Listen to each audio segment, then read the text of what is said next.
আসসালামু আলাইকুম গাইস। কি বলে শুরু করব আসলে আমার কাছে সেটার ভাষা নেই।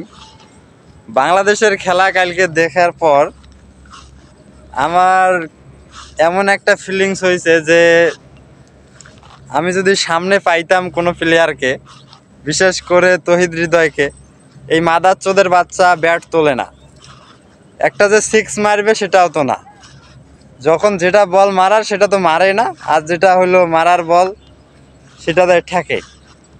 এমন একটা বাজে অবস্থা, কি বলবো আর। আমার কাছে সব থেকে ভালো প্লেয়ার মনে হয়েছে সাইফ হাসানকে। সাইফ অনেক দুর্দান্ত খেলেছেন। আর বাংলাদেশকে নিয়ে কি বলবো, বাংলাদেশের দল করতাম, খেলাকে সাপোর্ট করতাম, প্রতিটা ম্যাচ আমি দেখতাম।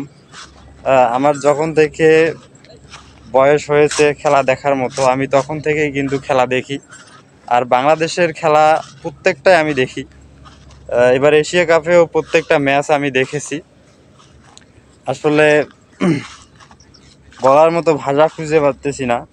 শ্রীলঙ্কার সাথে ম্যাচটা ভালোই খেলেছিল বাংলাদেশ, ইন্ডিয়ার সাথে তো একদম বাজে হার। সেই সাথে আমাদের পার্শ্ববর্তী দেশ পাকিস্তানের সাথেও একদম বাজে খেলা খেলেছে বাংলাদেশ। এই হারের দায় আমি দিতে চাই তহিদ হৃদয়, জাকির আর নুরুল হাসান কানাকে।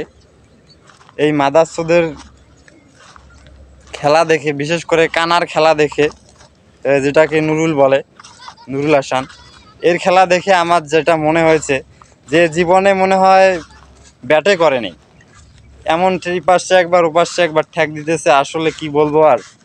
আর আমি এতদিন বাংলাদেশের খেলা দেখতাম, তো এখন থেকে আর বাংলাদেশের খেলা দেখব না, দল পরিত্যক্ত করলাম।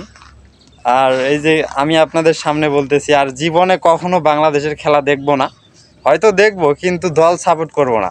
এখন থেকে আমি ইন্ডিয়া হয়ে গেলাম, ইন্ডিয়ার খেলা দেখব শুধু। দুঃখে বলতেছি কথাগুলো, দুঃখে। জীবনে আর বাংলাদেশের দল সাপোর্ট করব না, সাপোর্ট করলে ইন্ডিয়াকে করব। কারণ ইন্ডিয়ার মতো প্লেয়াররা দেখেন কি সুন্দর করে খেলতেছে, আর আমাদের বাংলাদেশের প্লেয়াররা জীবনে খেলতে পারবে না ওভাবে। আর আমার কথাগুলো কারো খারাপ লাগলে অবশ্যই সেটা কিছু বলার নেই, কারণ এখানে আমার একটু ইগো কাজ করছে, তাই হয়তো দু একটা কথা কারো ভালো লাগবে, খারাপও লাগবে। তো আজকের মতো আমি এখানে রাখতেছি, আর কিছু বলার নেই। তবে বাংলাদেশ যেন ভালো খেলে এটাই আমি চাই, কিন্তু দল সাপোর্ট করব না। সবাই ভালো থাকবেন, সুস্থ থাকবেন। আল্লাহ হাফেজ।